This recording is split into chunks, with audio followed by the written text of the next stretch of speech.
Happy birthday to me.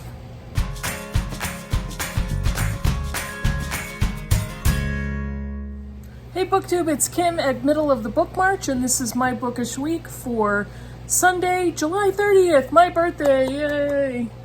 And yeah, I have a couple of birthday gifts that I've received, and I have a pile of books that I bought from a library book sale. I'll probably show those to you sometime next week, or I don't know, yeah, probably next week.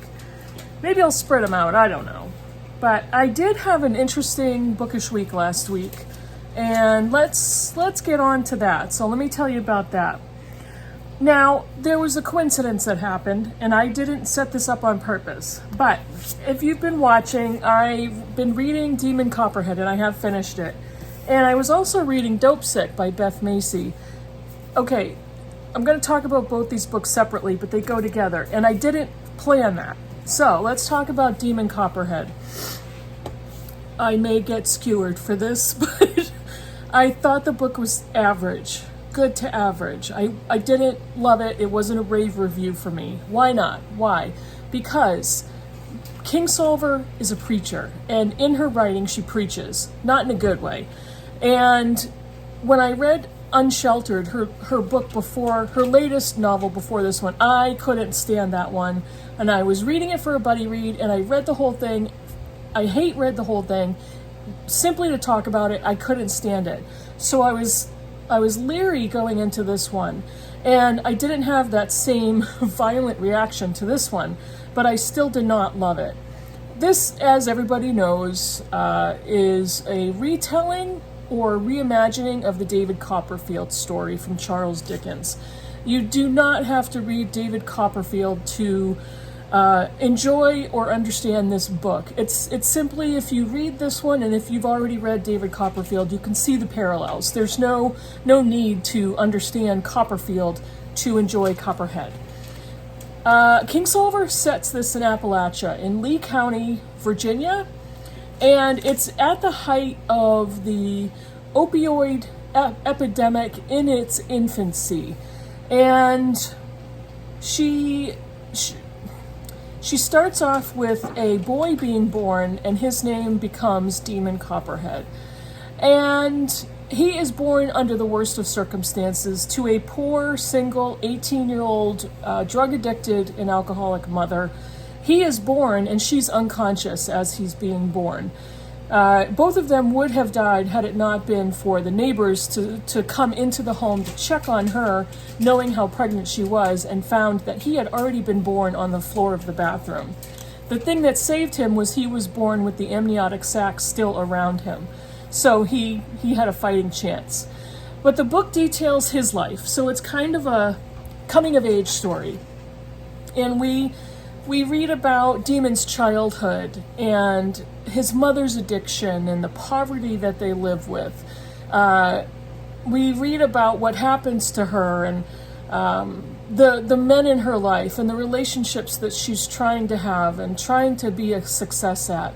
And we continue to read about Demon as he navigates addiction, as he navigates the foster care system, as he navigates the dysfunction in his own family.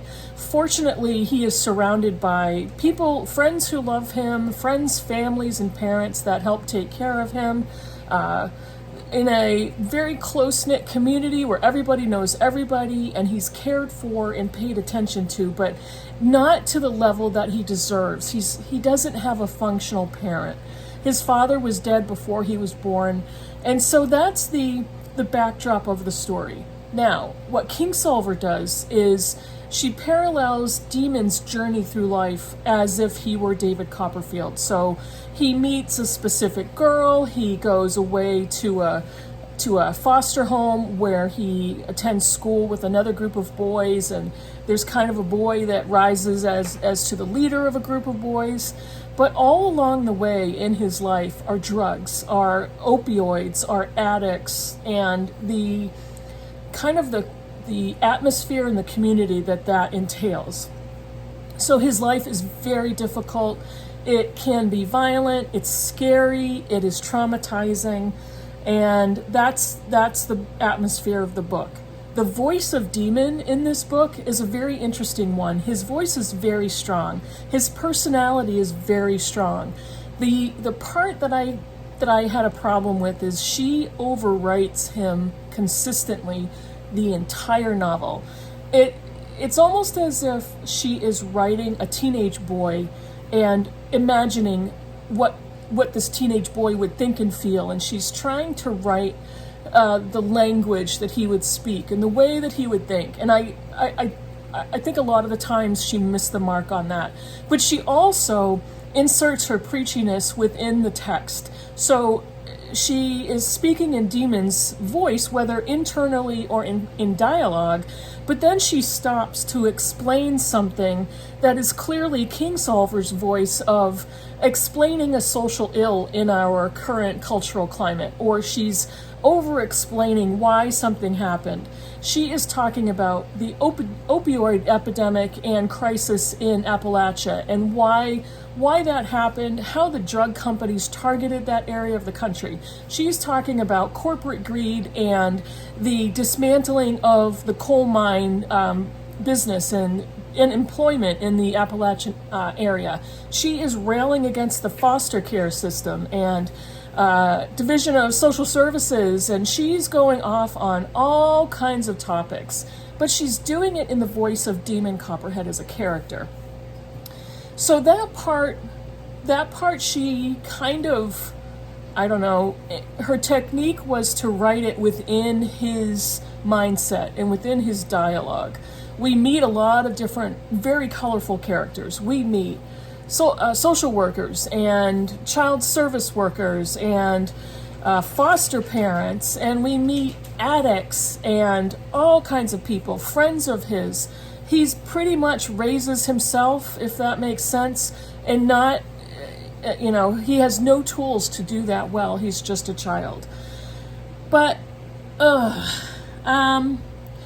Kingsolver apparently lives in Virginia, but she didn't always live there. I believe she was born in Kentucky. She was there until the age of 7 when her father moved the family. I believe they went to Africa, and they kind of, looped around the world and the country, and she eventually, as an adult, got back to Virginia. But, as I said before, her novels skate the line as sermons and sermonizing and preaching and lecturing. That's one of the reasons I hated Unsheltered so much.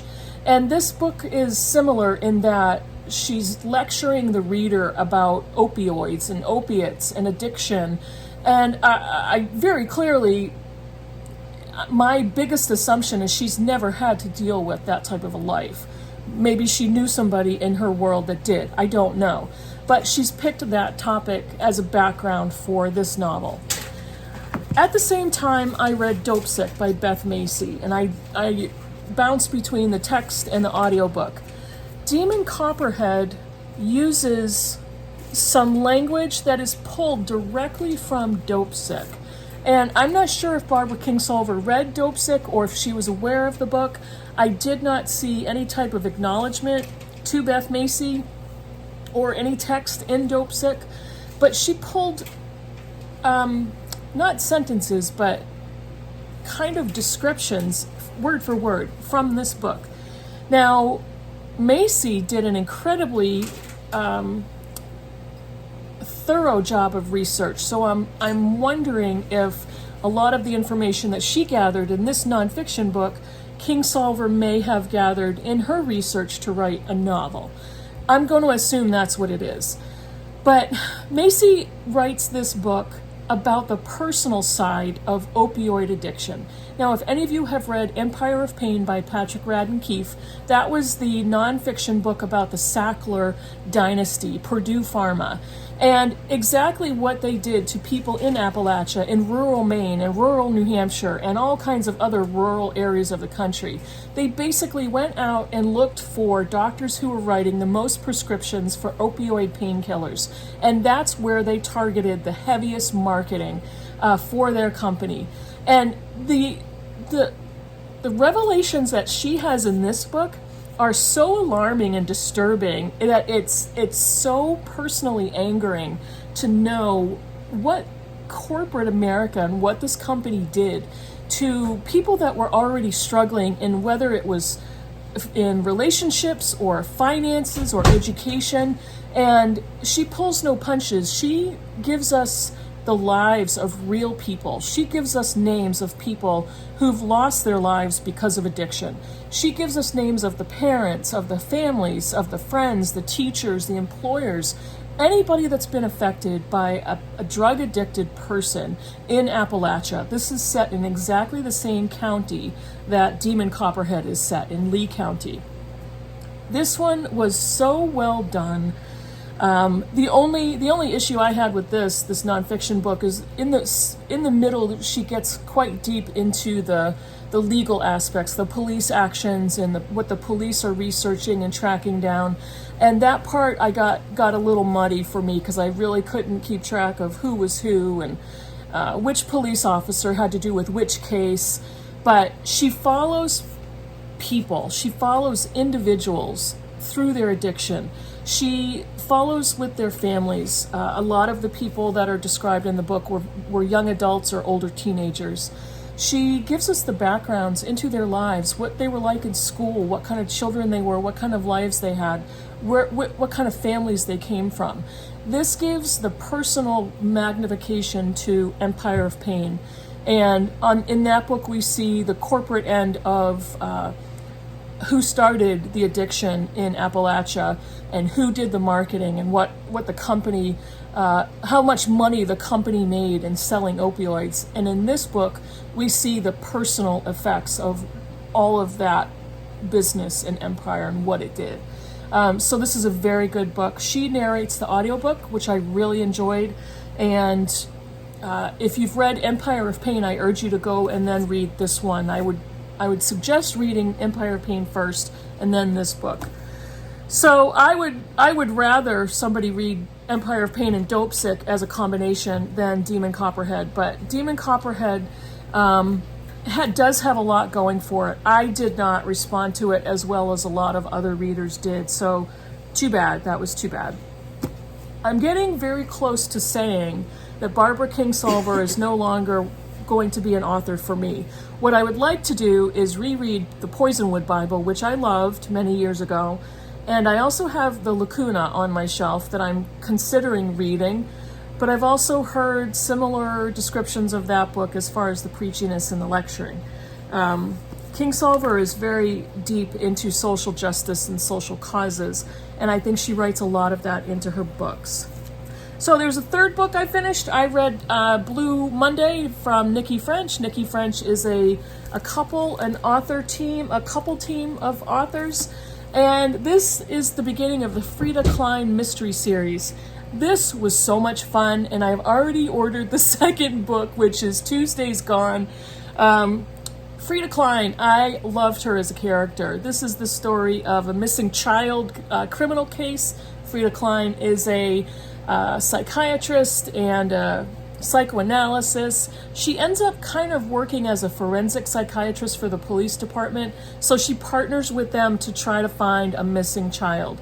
But she's also working on a cold case that is around 20 years old at the same time, and those two cases converge. She is treating this man who is coming to her for a psychoanalysis, and she somehow figures out and determines that he is not everything that he seems to be. And does he have some involvement in this missing child case? The writing in here was so good. It ran so smoothly for me. I loved her as a character. She's not straightforward. She's complex. There's a lot to her. And you get the feeling when you read this book, because it is the first in a series, that you're going to learn more about Frida Klein. There's going to be more about her that we discover along the way in the series. So I'm really looking forward to that. But I really had fun with this one. I was dying to read some mysteries and just to have that bookish enjoyment. And this was the perfect book to pick up. I really enjoyed that one.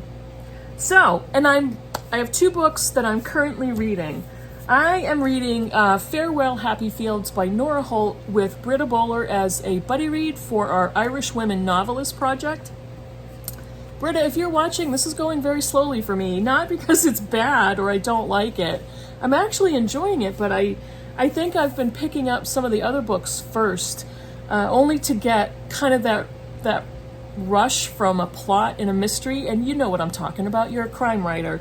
But I am enjoying this one. This is the story of Adam Palmer, who has just been released from a psychiatric facility, and he's determined to defy God in revenge for a state of his mental health and the fact that he ended up in a psychiatric institution.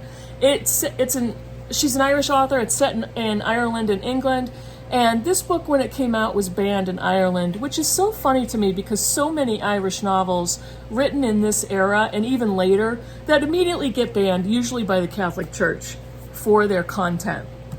I'm also reading another mystery, Pleasantville by Attica Locke. This is the second in the J. Porter duology. I'm not sure if there are any more that involve J. Porter, but she has a couple of different criminal series, I guess you want to call it. And this one came after Blackwater Rising, which I believe was her first novel. This is the story of J. Porter, who is kind of a small town-ish Houston lawyer who's trying to not be a lawyer anymore, but he gets sucked into these cases, class action lawsuits of environmental litigation. He's been dragged into a murder investigation and a murder trial, and he lost his wife. He has 2 kids that he's trying to raise. There's a lot going on. This is very heavy in election proceedings, in a mayoral election, politics, and a mystery of a missing young woman. So I will probably be done with it this weekend. I'll wrap it up in my Bookish week next weekend.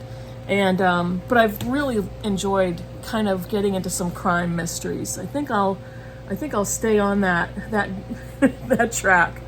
2 books that are coming up for me for August. There's more than 2, but Daughter of Fortune by Isabel Allende. This is for the Blind Eye Book Club. This is translated from the Spanish by Margaret Sayers-Peden because August is Women in Translation Month. So if you're involved in the Blind Eye Book Club, we're reading Daughter of Fortune for August. And I'm doing a buddy read of I Who Have Never Known Men by Jacqueline Hartman. And this is translated by Raj Schwartz from the French, I believe. And I'm reading this with Marcella from Marcella and Her Books. I think that's her title name. Marcella I will put her title name right here. And Marcella, I apologize because I thought I knew what your title name was of your channel. But I am buddy reading this with her in August, and we're going to figure out when we're going to do that. It's a pretty short book, so I'm looking forward to that one. So those are 2 novels in translation by women. I might pick up another 1 or 2. But yeah, so those are some very light plans for August. There will be more books, but those are just a couple that I wanted to highlight. That is it for me. I'm going to go eat some cake. So let me know in the comments below if you have any comments about the books I've read or reviewed, or if you've read Demon Copperhead, tell me what you think of it. If you've loved it, let me know. I've heard reviews either way, so I'd love to find out what you think about that one, or if you've read any of the other books I showed you. I will see you in the next video, and have a great weekend. Bye, everybody.